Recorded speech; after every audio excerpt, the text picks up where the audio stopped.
அவர் கமர்ஷியலாக படம் எடுக்கிறது கொஞ்சம் பேர் தான் இருக்காங்க. ஓகேவா? இன்னைக்கு தேதியில் சொல்கிறேன் நான். பட் அன்னைக்கு நிறைய பேர் இருந்த டைம்லையும் அவருடைய படங்கள் பெக்யூலியராக இருக்கும். அதில் வந்து காமெடியாக இருக்கட்டும், இல்லைனா டான்ஸாக இருக்கட்டும், பாட்டாக இருக்கட்டும், லாஜிக்லாம் ரொம்ப கம்மி தாங்க. ஆம்பளை படம் எடுத்துங்களேன், லாஜிக்லாம் வந்து ரொம்ப ரொம்ப கம்மி தான். அந்த படத்தில் பார்த்தீங்க அப்படின்னா வந்து இந்த கார் மேலே பறந்து வரதெல்லாம் வந்து அவர் சீரியஸாக எடுத்தா கிண்டல் பண்ணிட்டு இருந்தாங்க. பட் அவர் சொன்னார், அதை வந்து சர்க்காஸ்டிக்காக எடுத்தேன் நான். ஒரு ஹீரோவுக்கு இதெல்லாம் ஓவரு, மனுஷன் தானே எல்லாரும், அதை வந்து கிண்டல் பண்ணி கொஞ்சம் எக்ஸாஜரேட் பண்ணி எடுத்தது அப்படின்னாரு. அப்படி எடுக்கக்கூடிய ஆள் அவர். அன்னைக்கு எடுத்த மதகஜ ராஜா தான் வந்து இப்போ ரிலீஸ் ஆச்சுல்ல, எப்படி இருந்துச்சு? நல்லா தானே வெல்கம் பண்ணாங்க. எனக்கு அவர் வந்து அந்த விதத்தில் ரொம்ப ரொம்ப பிடிக்கும். ஏன்னா கமர்ஷியல் ஆஸ்பெக்டில் போர் அடிக்கக்கூடாது. ஒரு 2 படம் 3 படத்துக்கு அப்புறம் ஒரே மாதிரி ஆகிடும் எல்லா படமும்.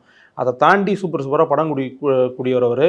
கேங்கர்ஸ் லாஸ்ட்டாக அவருடைய படம் ரிலீஸ் ஆயிருந்துச்சு. கேங்கர்ஸ் தான் அவரே நடிச்சிருந்தார், டைரக்ட் பண்ணியிருந்தாரு. கேங்கர்ஸ் வந்து இவங்க எத்தனை பேர் பார்த்தாங்கன்னே தெரியல. பார்த்துட்டு இருக்கோம். குறை சொல்லணும்னு சொல்ல, இப்படி இருந்தாலும் அவங்க நம்ம திட்ட தான் போகிறாங்க, கேட்டால் அதில் வேறு விஷயம்.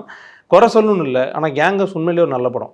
உண்மையாகவே நல்லா இருக்கும் அந்த படம். காமெடி மேபி சில இடத்துல ஒர்க் அவுட் ஆகாமல் இருந்திருக்கலாம் ஒரு சில பேருக்கு. அது கொஞ்சம் ஓல்டு ஸ்டைல் ஆஃப் காமெடின்னு ஃபீல் பண்ணிடலாம். ஆனால் நிறைய இடத்துல காமெடி நல்லா இருந்துச்சு, ஸ்க்ரீன் பிளே நல்லா இருந்துச்சு, எண்ட்ல ட்விஸ்ட் நல்லா இருந்துச்சு. ஒரு நல்ல படம். அதை பார்க்கவே மாட்டாங்க நம்ம ஆட்கள். அது இந்த மாதிரியான ஆஸ்பெக்ட்லாம் இருக்குது.